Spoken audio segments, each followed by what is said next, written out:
Students, आज मैं आपके साथ डिस्कस करने जा रहा हूँ कि +1 केमिस्ट्री जो चैप्टर नंबर 4 है उसके जो इम्पोर्टेंट क्वेश्चन बनते हैं वो मैं आपके साथ डिस्कस करने जा रहा हूँ। ठीक है, इम्पोर्टेंट क्वेश्चन जो चैप्टर नंबर 4 के हैं वो कौन से हैं वो मैं आज आपके साथ डिस्कस कराऊँगा। Chapter number 4 which is chemical bonding and molecular structure है। तो इसके बेसिस पे मैं आपके साथ आज डिस्कस करूँगा कि आज हमारे पास जो है कौन कौन से जो है वो इम्पोर्टेंट क्वेश्चन निकल के आते हैं इस चैप्टर में। चैप्टर है chemical bonding and molecular structure. ठीक है, तो सबसे पहले हम बात कर लेते हैं ज्योमेट्री की। तो ज्योमेट्री में से बहुत ही इंपॉर्टेंट क्वेश्चन आते हैं हमारे सिलेबस में से। वो देखो कौन कौन से हो सकते हैं कि हमें ज्योमेट्री कोई मॉलिक्यूल दिया होगा और मॉलिक्यूल जो है हमें देख के बताना है कि उस मॉलिक्यूल में जो है ज्योमेट्री क्या होगी। जैसे NH3 ये NH2 नेगेटिव है और ये है मेरे पास H3O पॉजिटिव, और मेरे पास ये एक और है जिसमें लिखा है BH4 नेगेटिव, एक लिखा है CO3 negative. So I have these molecules. ठीक है, इसके अलावा मैंने एक और मॉलिक्यूल लिखा हुआ है जिसमें मैंने लिखा है BF3 पॉजिटिव। ठीक है, तो अगर इनके स्ट्रक्चर देखें तो सभी की अलग अलग स्ट्रक्चर जो है वो बनेगी और ज्योमेट्री सभी की डिफरेंट होगी। फॉर एग्ज़ाम्पल मैं अगर एक की बात करता हूँ, मैं आपके साथ बात करता हूँ सिर्फ इस वाले मॉलिक्यूल की। इसमें क्या होगा, H3O पॉजिटिव। H3O पॉजिटिव की जो है वो कैसी स्ट्रक्चर बनती है मेरे पास, पैरामिडल। कौन सी स्ट्रक्चर बनती है, पैरामिडल। सो पैरामिडल जो है वो मेरे पास स्ट्रक्चर बन जाएगी, वो पैरामिडल होगी। किसकी होगी, यो H3O पॉजिटिव। इसी तरीके से मेरे पास और भी मॉलिक्यूल है जिसके बारे में बता सकता हूँ आपको कौन सी स्ट्रक्चर जो है वो बन सकती है। फॉर एग्ज़ाम्पल अगर मैं BH4 नेगेटिव की बात करूँ तो BH4 नेगेटिव में मेरे पास जो स्ट्रक्चर निकल के आती है that is the same as that of the methane. Methane में आपको पता है कि ये देखो ऐसे बॉन्ड लगे होते हैं, 4 बॉन्ड लगे हैं और उसके साथ 4 हाइड्रोजन लगे होंगे। तो इस तरीके की जो स्ट्रक्चर होती है वी नो डैट इस तरीके की स्ट्रक्चर को हम बोलते हैं टेट्राहेड्रल। कौन सी स्ट्रक्चर होती है हमारे पास, टेट्राहेड्रल। सो चाहे मेरे पास BH4 नेगेटिव हो, चाहे मेरे पास CCl4 हो, कार्बन टेट्राक्लोराइड हो, चाहे मेरे पास BH4 नेगेटिव हो और चाहे ये मीथेन हो, तो इन सभी की जो स्ट्रक्चर है वो क्या होगी, टेट्राहेड्रल होगी। ठीक है, टेट्राहेड्रल जो है स्ट्रक्चर बनेगी। ठीक है स्टूडेंट्स, तो ये हो गया ज्योमेट्री के बेसिस पे आपके साथ जो डिस्कस किया वो क्वेश्चन। ठीक है, सो नेक्स्ट है कि हमें उस मॉलिक्यूल के बारे में बताना है जिसमें ट्रिपल बॉन्ड हो और उसमें कितने सिग्मा और पाई बॉन्ड हो सकते हैं, कितने सिग्मा और पाई बॉन्ड हो सकते हैं। तो मान लो कि कार्बन है, कार्बन जो है उसके बीच में एसिटिलीन में इस तरीके से जो है वो बॉन्ड बने होते हैं। तो हमें पता है कि इसमें कितने सिग्मा और कितने पाई बन रहे हैं। तो अगर मैं इसकी बात करूं तो मेरे पास सिग्मा कितने बन के आते हैं, तो सिग्मा जो है वो ये सिग्मा हो गया, एक ये सिग्मा हो गया और इसमें भी एक सिग्मा होगा और 2 पाई होंगे। ठीक है, मेरे पास 2 पाई बॉन्ड बन जाएंगे। तो लेकिन अगर मॉलिक्यूल की मैं बात करूं कि मुझे सिर्फ ये डिसाइड करना है कि 2 कार्बन के बीच में कितने सिग्मा और कितने पाई है।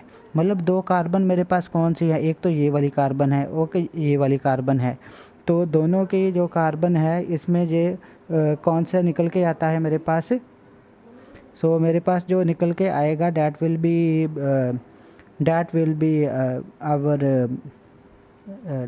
बी कार्बन और कार्बन के बीच में अगर ट्रिपल बॉन्ड प्रेजेंट हो, तो कार्बन और कार्बन के बीच में अगर ट्रिपल बॉन्ड प्रेजेंट हो तो मेरे पास कौन सा निकल के आएगा कि यहाँ एक सिग्मा है और 2 पाई है। दोनों मैं बस कार्बन के बीच की बात पूछ रहा हूँ कि दोनों कार्बन के बीच में कितने सिग्मा और कितने पाई हैं। ठीक है स्टूडेंट्स, सो नेक्स्ट जो मेरे पास क्वेश्चन निकल के आ रहा है कि ये देखो आपके पास एक मॉलिक्यूल दिखाई दे रहा है और मॉलिक्यूल में देखो कि कार्बन है।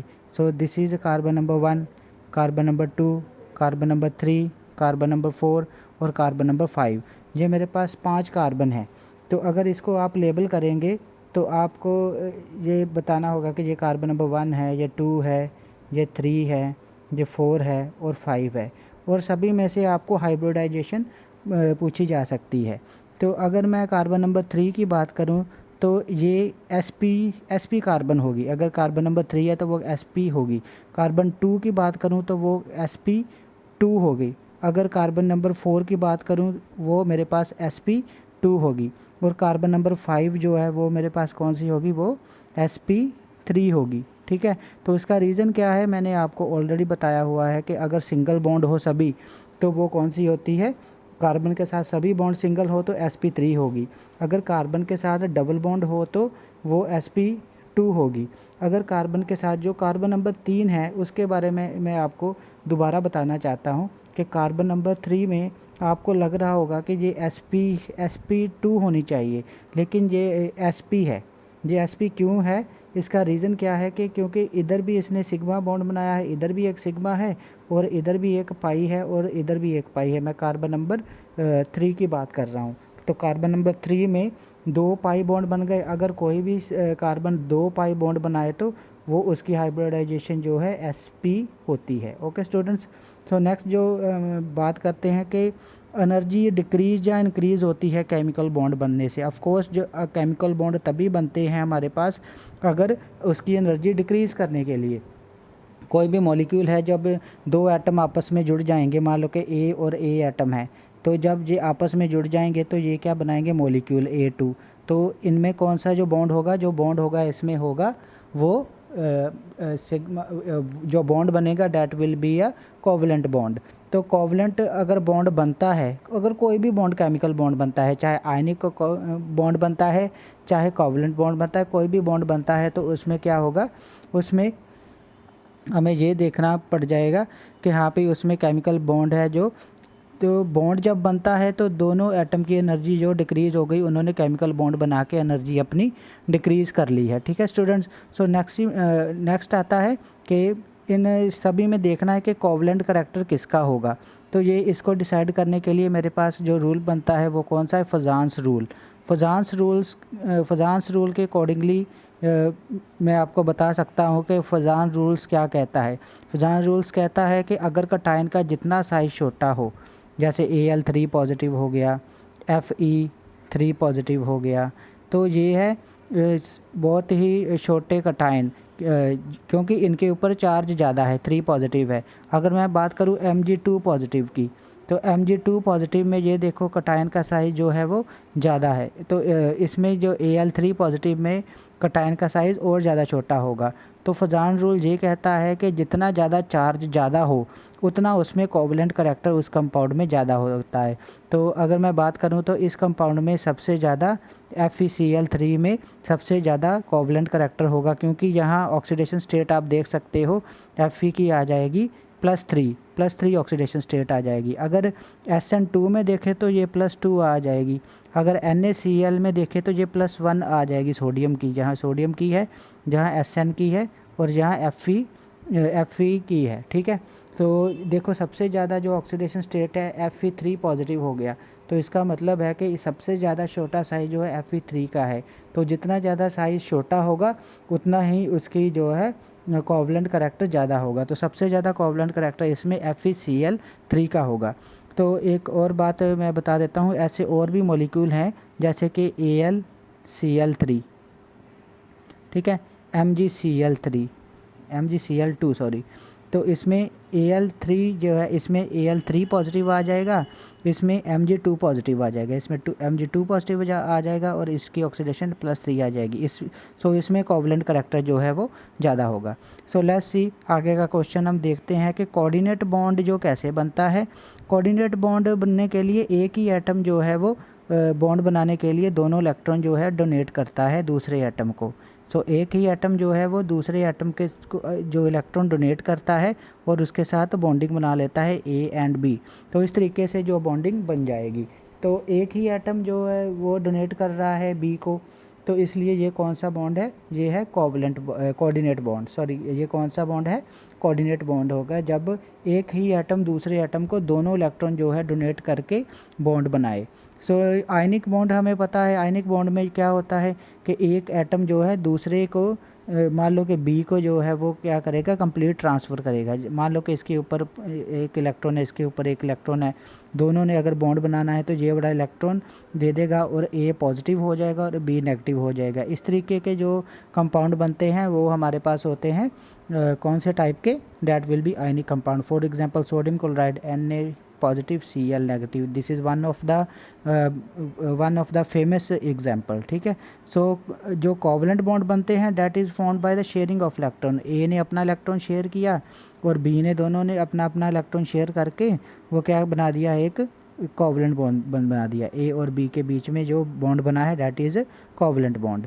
सो नेक्स्ट क्वेश्चन है मेरे पास, which type of bond is formed when atomic orbitals overlap. जब एटॉमिक ऑर्बिटल ओवरलैप करते हैं, मान लो कि ये एटॉमिक ऑर्बिटल है, ये भी एटॉमिक ऑर्बिटल है, तो जब वे ओवरलैप करेंगे तो इस तरीके से ओवरलैपिंग होगी।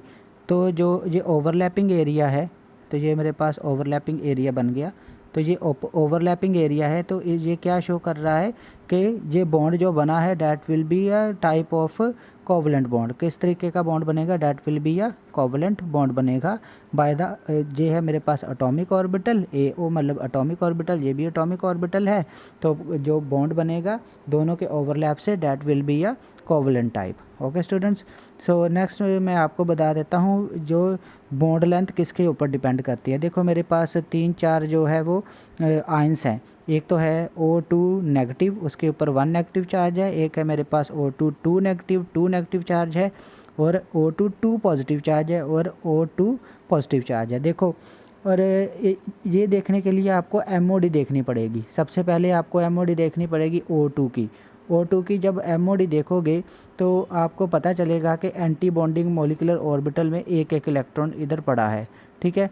और बॉन्डिंग में जो है वो सारे का सारा बॉन्डिंग जो है इसका फील्ड है, सारे का सारा बॉन्डिंग जो है फील्ड है।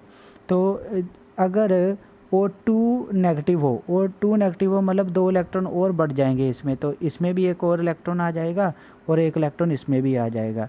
तो और एंटी बॉन्डिंग में इलेक्ट्रॉन बढ़ गए हैं, तो इसमें क्या होगा, 6 माइनस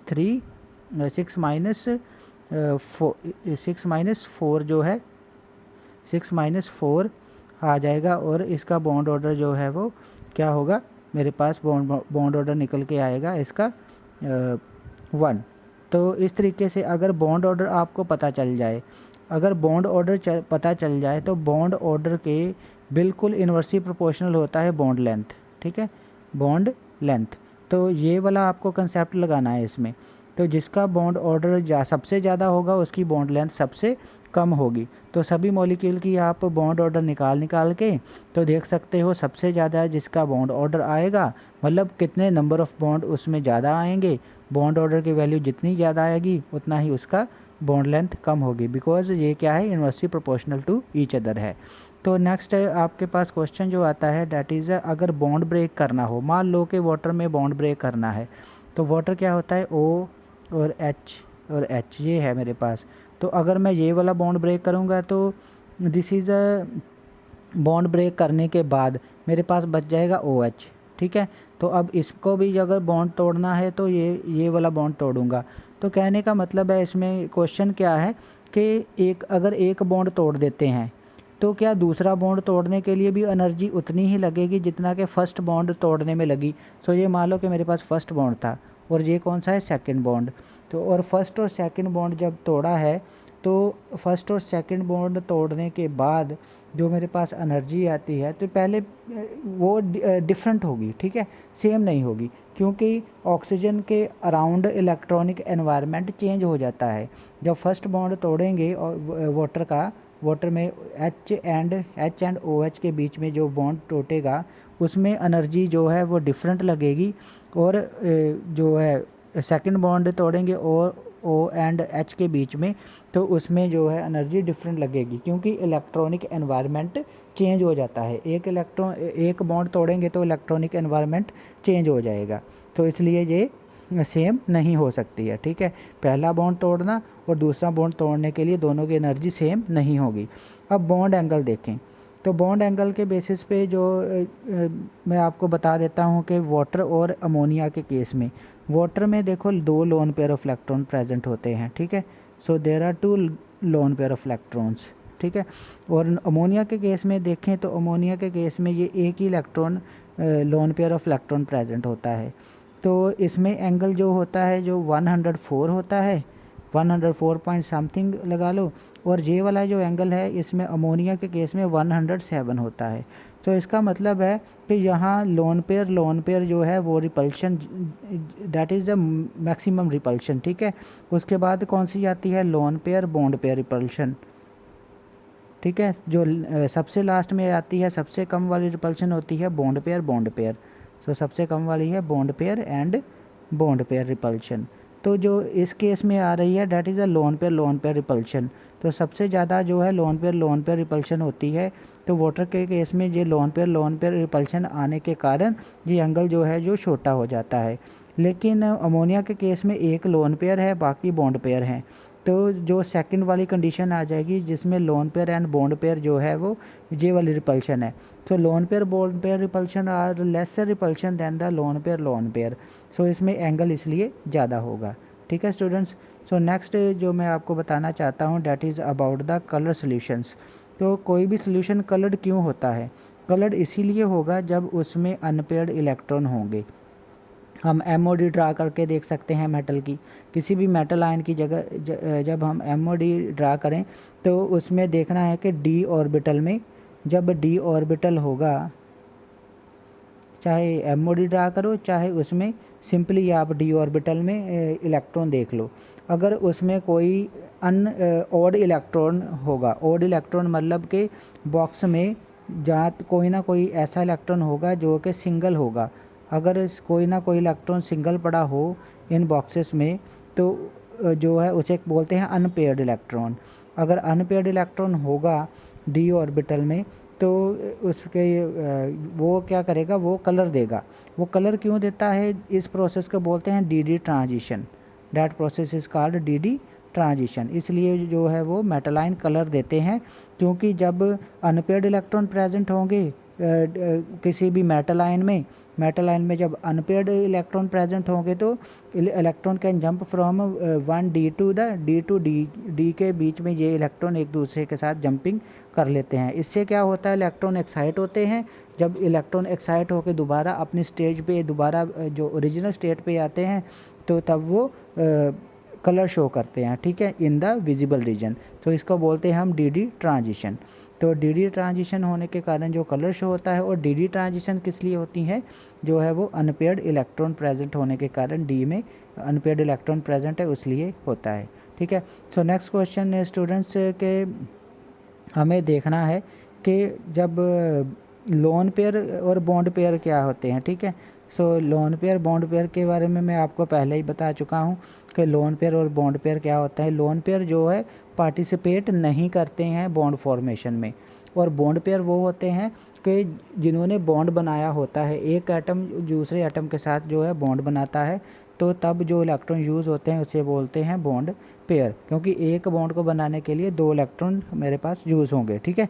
तो नेक्स्ट हमने क्या करना है, हमें कुछ एग्जांपल देनी है प्योर आयनिक कंपाउंड की। प्योर आयनिक कंपाउंड कौन कौन से हो सकते हैं, Na पॉजिटिव, Cl नेगेटिव, ये मेरे पास sodium chloride pure ionic compound है, K positive, Cl negative pure ionic compound है, ठीक है। इस तरीके से लिथियम LiCl ये पॉजिटिव एंड ये नेगेटिव, ये मेरे पास प्योर आयनिक कंपाउंड है। इस तरीके से ऑफ कोर्स इनमें भी कोवलेंट करेक्टर होगा, लेकिन ये 99% जो है वो कोवलेंट कंपाउंड आयनिक कंपाउंड जो है वो होते हैं, ठीक है students. So pure ionic compound है जो वो बने हैं, ठीक है। तो प्योर आयनिक कंपाउंड जो होते हैं मेरे पास एक पॉजिटिव चार्ज स्पीसीज होगी, एक उसमें जैसे सॉल्ट हो गए, जितने भी सॉल्ट हैं वो प्योर आयनिक कंपाउंड है। So non aqueous solution, non aqueous solvent कौन से होते हैं, जो वाटर नहीं है, for example benzene non aqueous, ठीक है, और कार्बन टेट्राक्लोराइड CCl4, हेक्सेन, ठीक है। तो ये सारी एग्जांपल किसकी हैं, नॉन एक्वस सॉल्वेंट की एग्जांपल्स हैं, ठीक है स्टूडेंट्स। सो आपके साथ मैंने ये क्वेश्चन डिस्कस कर लिए हैं, तो आपने इसको अच्छी तरह से पढ़ लेना है। अगर कोई कन्फ्यूज़न हो you can ask me at any time, you can call मी और आपको मैसेज भी कर सकते हो व्हाट्सएप पे मुझे। ठीक है student, thank you very much.